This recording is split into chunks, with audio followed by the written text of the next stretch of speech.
Hey, and welcome back to the second part of our video series detailing the construction of one of our Adirondack guideboats. It's a little chilly in the shop today. It was 28 degrees this morning. I turned the heater on about an hour ago. It's up to a balmy 39, but that's enough to do a little bit of work. And we've obviously been epoxying everything inside, and this is one of our rib blocks that have come out of the form, and it's ready to be sliced into individual ribs. To do that, though, we have to square up at least one of these sides.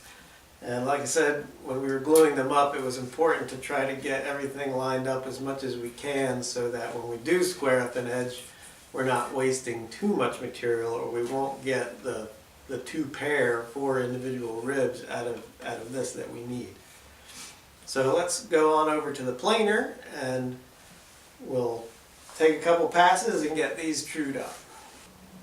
Alright, now that we have one side trued up, we're ready to take it over to the bandsaw here, and we can liberate those four ribs that are trapped inside here. Now, I used to do this operation on the table saw, and to be fair, the table saw makes a much nicer cut. It's faster, but there's also really not a safe way to do it on the table saw without literally risking limb. Probably not life, but definitely limb, and I happen to like my limbs where they are. So we use good old bandsaw, and I will show you how that goes. It's slower, like I said, it doesn't make as good of a cut, but we're cutting oversized anyway because we're going to plane everything down to dimension. So it's just better to be safe than sorry.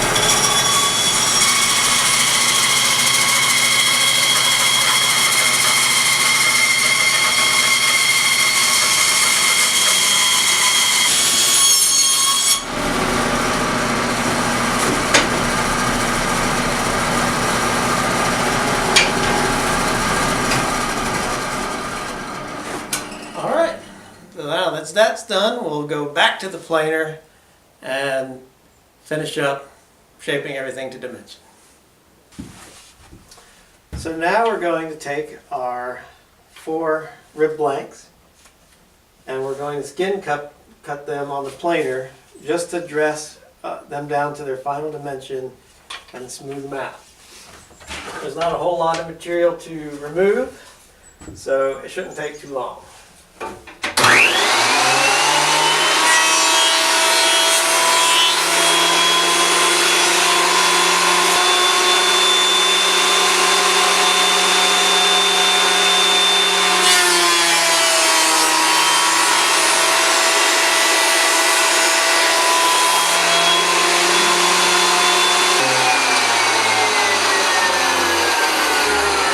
Okay, so they're now brought down to dimension and they're nice and even.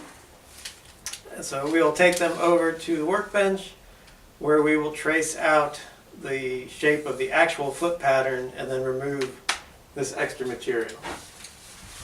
Alright, now that we have our blanks milled to proper thickness, it's now time to cut this shape into the foot of the frame or the rib. So the way we go about doing that is I take my original template, which this was lofted off of the drawings from the original guideboat. We'll lay that over our blank, and basically what you do is you just feel around till you feel that it matches as perfect as it can be, and once it's lined up, you'll draw and trace your mark. And you only do that on one out of the four, and I'll show you why in a minute. So we're going to take this, which I have drawn our mark, we're going to take that over to the bandsaw, and we're just going to cut the bottom radius. We're not going to cut this yet, and there is a very specific reason for that.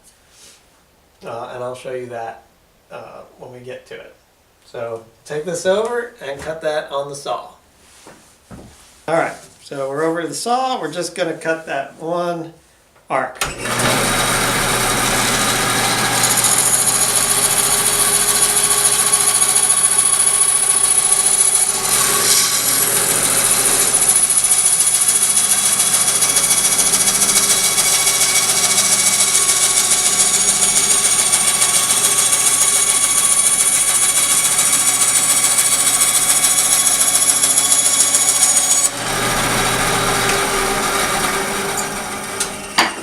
Alright, so we've cut it.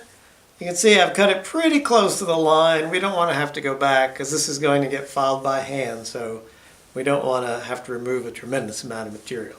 And you know, if you have a good bandsaw, you can cut close to the line. Alright, so now we're back over to the workbench and we'll trace out the other ones. So we're back over. We have the piece we just cut and we have the remaining 3 blanks from this particular size rib. So just like we did with the frame, we can match up these exactly. And the reason I do it this way is that the frame, this is exactly to the original boat, but when you make a pressing out of laminate into the form, it's going to come out, it may not be exactly this shape. You know, wood will have a little spring back. The form may be slightly different from this. So by using this master to get started, we've now created a new kind of temporary master. And this will line up perfectly with these other 3.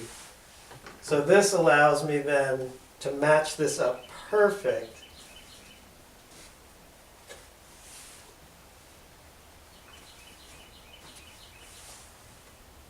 Then I can draw my mark and do that on the remaining 2.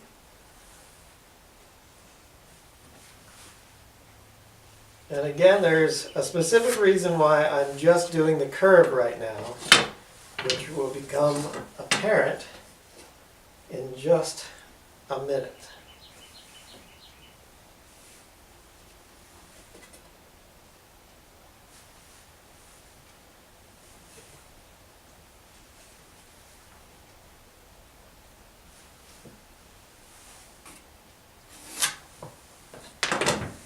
Alright, we'll go back over to the saw and cut these out. And then I will meet you at the vise. So now I have them clamped up in the vise. They're locked in tightly. I've just cut this curve, so leaving this original block allows me to line up everything perfectly. So I can come back in here and file this and get everything exactly even again. Now the reason I don't cut it before, I mean, I guess you could cut it before you actually separated them, but if you have any deflection in your bandsaw, you risk overcutting one and undercutting the other one to a degree that can't be corrected by a file. So I just like to file it by hand. One of the joys of building a guide boat is being able to do handwork. So we're looking for a nice, gentle transition. That's critical to being able to get your planking to lay up nicely. And so the other reason we haven't cut this angle yet is that when you're sanding out this curve, you're rounding over this point. And we really don't want a rounded point in our final rib. So now I've got that. We can dress it real quickly with some sandpaper. This isn't that critical because all the ribs will be sanded once they're actually attached to the boat. Now it is back to the workbench, and we will trace out this line, our bottom foot line, So we'll trace him out and then back to the bandsaw, and I will cut that, and then we'll come back to the workbench, and just the same way that we made a template for our first curve, we're going to do the same thing and use that to cut the rest of these. Now that we have all four cut out, you can see it's starting to look like a guide boat rib. We just need to dress that edge up to the line. And one trick that I have is that this table is at ever so slightly at an angle to the disc. And the reason for that is when you mount these two ribs together on the bottom board,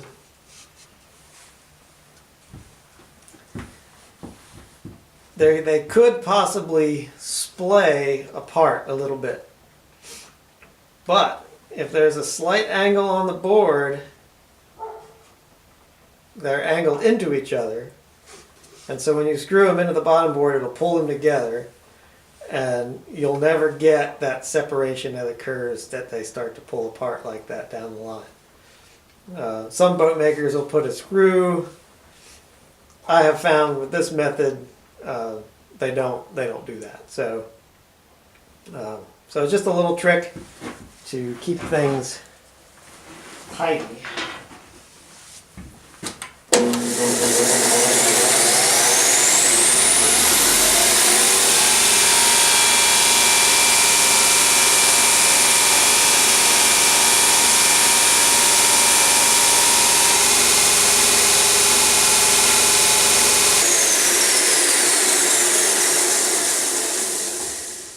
So we go from here to a flat surface where we stack all four together and see how they line up.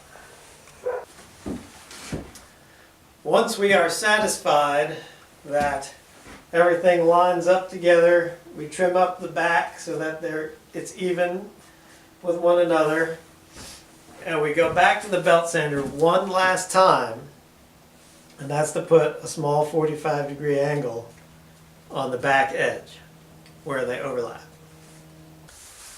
So I have a 45-degree angle set up on the belt sander. So we're going to turn it on, and we're just going to feed this in nice and easy, and we're going to create a bevel a little over half the thickness of the wood. It's visually appealing, and also by putting a chamfer on there, it decreases the chance of wood ever splitting out over time. People's feet, stowing gear in the boat, what have you, dogs. So it serves two purposes, both visually and functionally.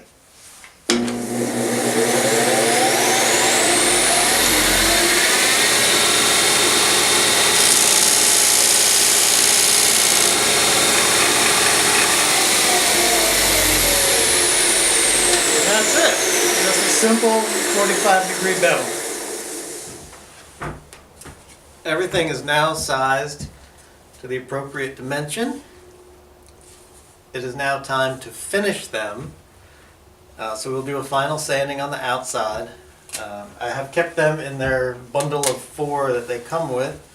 If you're just making one boat, it's not that imperative that you keep them together, but I often will make ribs for multiple boats at the same time, so you want to keep them so that they are matched pairs.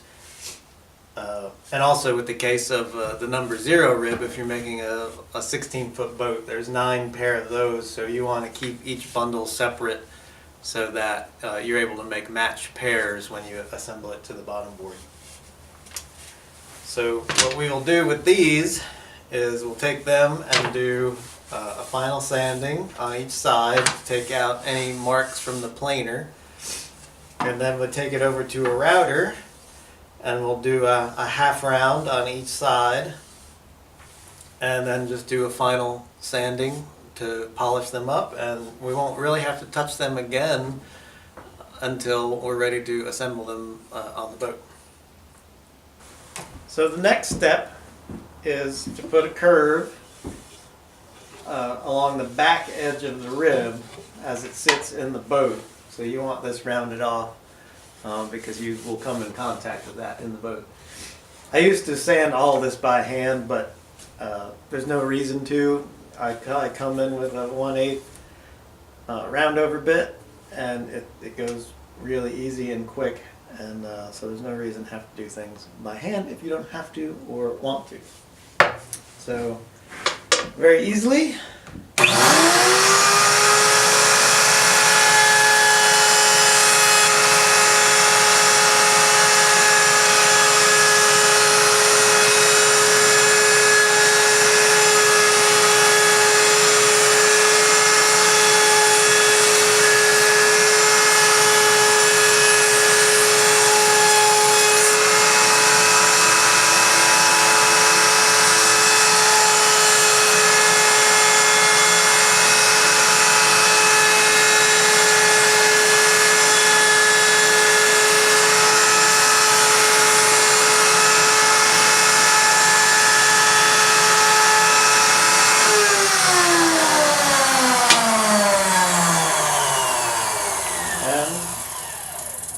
There you have it.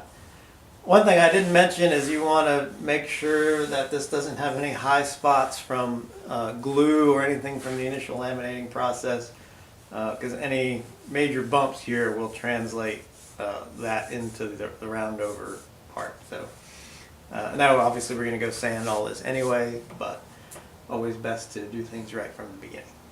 Alright, now they're done being routed, we then take the sandpaper, and you'll notice I only went halfway on the back side here with the router. And the reason for that is that when the ribs overlap, you have this top edge is exposed, but as it goes behind the other rib, you still want to maintain kind of a square edge there, so we don't want to round it over. But we do need to blend in where the cutter stopped. And I just kind of eyeball it. It's, you know, it doesn't have to be super critical, and you'll get an idea of where you want it. I have 3 grits of sandpaper. I start with a 50, I go to a 150, and then a 220 for the final. And so we just take this and just kind of blend that cutter in. And then just generally speaking, I go over the whole inside of it with the rougher grit,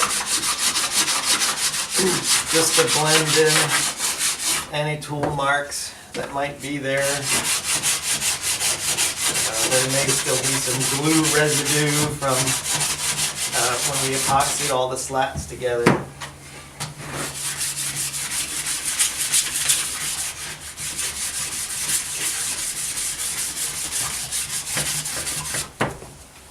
After you do 100 of these things, your arm starts to feel a little like Jell-O, but you can be thankful for the power tools that we do have.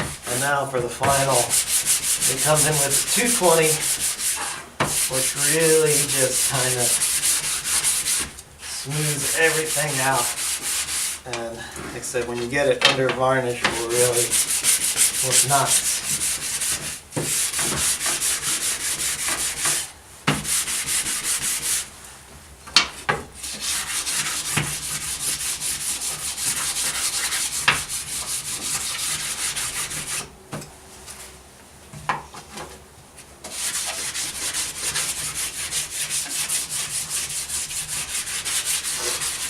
You don't really have to worry about the tip here, as that's all going to get cut off once we size it to the planking. And you do want to burnish that little bevel. Take out any belt sander marks that might be there.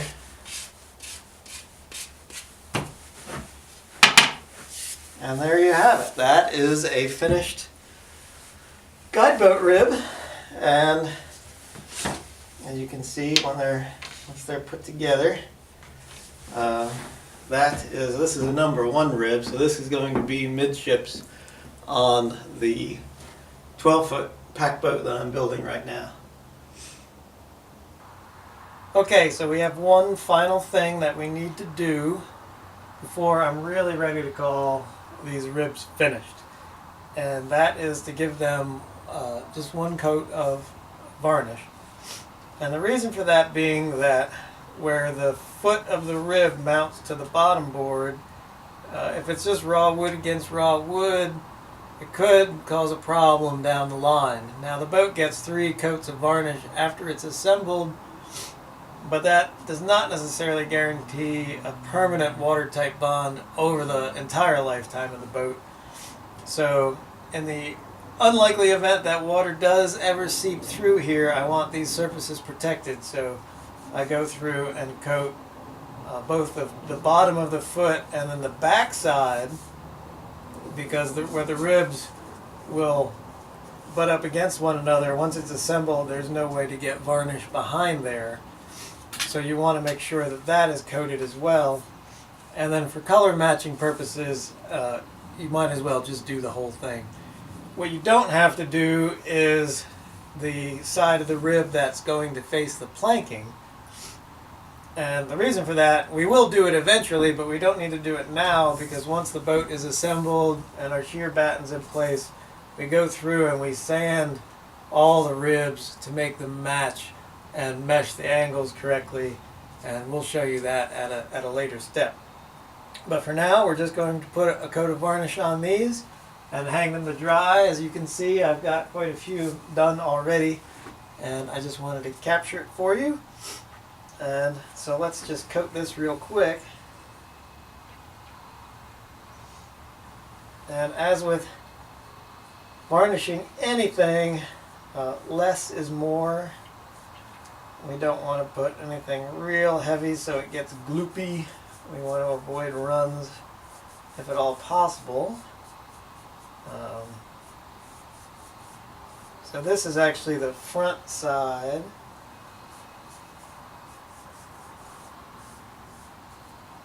And do the top. And then this is the back side where it will overlap its mate in the boat. And the ribs are oversized lengthwise so that I don't need to go all the way to the end, because that part is going to be cut off. Depending on the rib, I have 2 to 3 inches of extra material, and because it never hurts to have a little bit extra, I will actually attach my shear batten to that extra bit. Now, once we start getting into assembly, and so that is that. And doesn't take a whole lot of time. Of course, times the total number of ribs in a boat, it can add up. But I think it's a very important step that you don't want to leave out. And we are also going to treat the top of the bottom board before we assemble as well. And that will be, actually the next process will be starting to do that bottom board, and that'll be your next episode. Alright, thanks for tuning in.